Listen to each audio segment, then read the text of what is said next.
Cuba Información.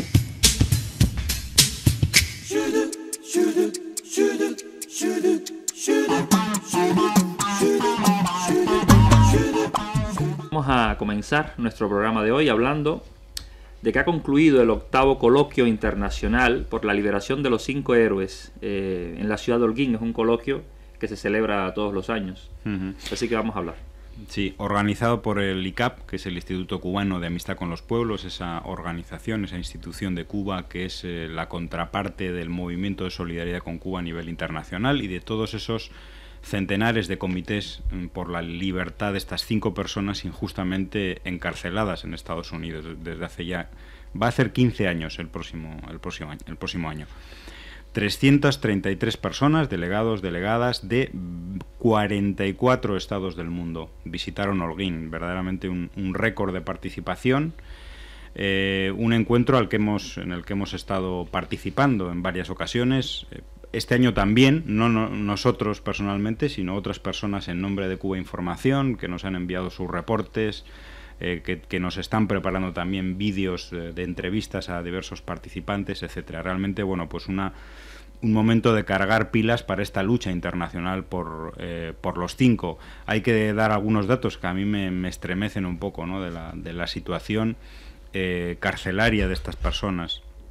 Fernando se encuentra alojado en una celda con otros 10 reclusos, sin lugar siquiera para guardar sus pertenencias, libros y correspondencia. Va a salir en libertad en febrero del año 2014. Es la persona, digamos, que mejor lo tiene, si podemos hablar en estos términos, aparte de René, que se encuentra en libertad vigilada durante 3 años en el estado de la Florida, realmente escondido, porque la Florida es la cueva de los terroristas contra Cuba y por lo tanto puede ser sujeto de un atentado. Es el caso de Antonio, que saldría en libertad, si no se hace nada, en septiembre del año 2017, pero Ramón Labañino, por ejemplo, saldría en el año 2024, y Gerardo, que tiene 2 cadenas perpetuas más 15 años, pues no va a salir nunca, si realmente el presidente Barack Obama no hace algo para realmente enmendar una situación de injusticia judicial absoluta.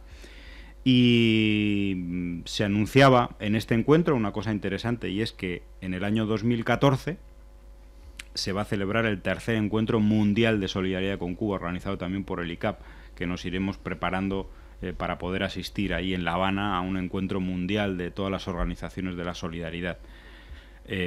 Así que bueno, es interesante hablar de cómo se mueve la gente en el mundo en favor de los 5. Sí, buenas noches a todos los oyentes de nuevo. Yo quería empezar mi intervención diciendo que hoy es un día, coincide, o que hoy es día 5, y todos los meses realizamos un acto de solidaridad con los 5. Estos hombres que fueron detenidos de una manera tan injusta, que posterior a ello estuvieron 17 meses aislados en celdas individuales, donde no podían comunicar ni con sus abogados ni con sus familiares. ¿Alguien se podría imaginar que son 17 meses metidos en un agujero sin tener comunicación con nadie? Me llama mucho la atención la fortaleza psicológica que han tenido que tener esos hombres para aguantar todo el tema, ¿no? Luego, por otra parte, decir, una vez más, repetir que estos hombres, el único delito que han cometido o que se les podría acusar es haber entrado en Estados Unidos indocumentados o a espaldas del gobierno norteamericano. Por lo demás, lo que hicieron fue intentar atajar todos los atentados que había en Cuba.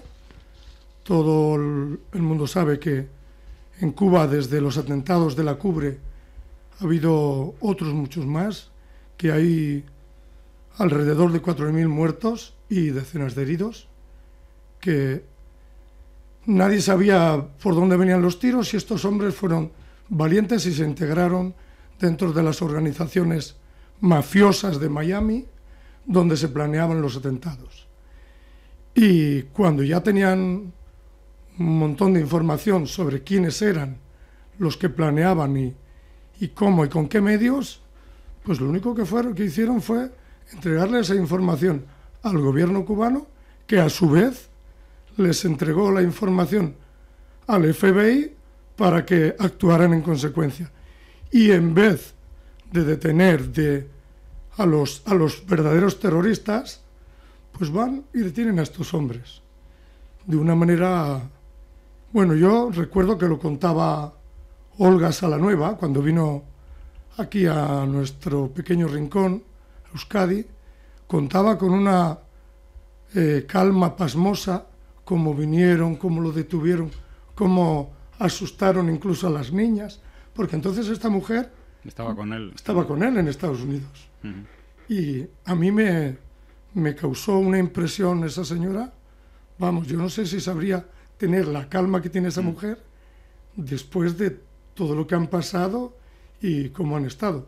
Y luego hay que subrayar otra cuestión. Es la tozudez del gobierno norteamericano de no concederle visas a las esposas de Gerardo y de René para que pudieran visitar a sus esposos. Eso no tiene, vamos, ni comprensión ninguna. Eso en cualquier convención internacional sería, yo qué sé, algo aberrante. Sí, realmente Adriana tiene su esposo condenado a varias cadenas perpetuas en Estados Unidos, y a ella se le prohíbe viajar a Estados Unidos por parte del gobierno norteamericano. Es decir, se le condena a no poder siquiera dar la mano a su marido. Bueno, hay que mencionar también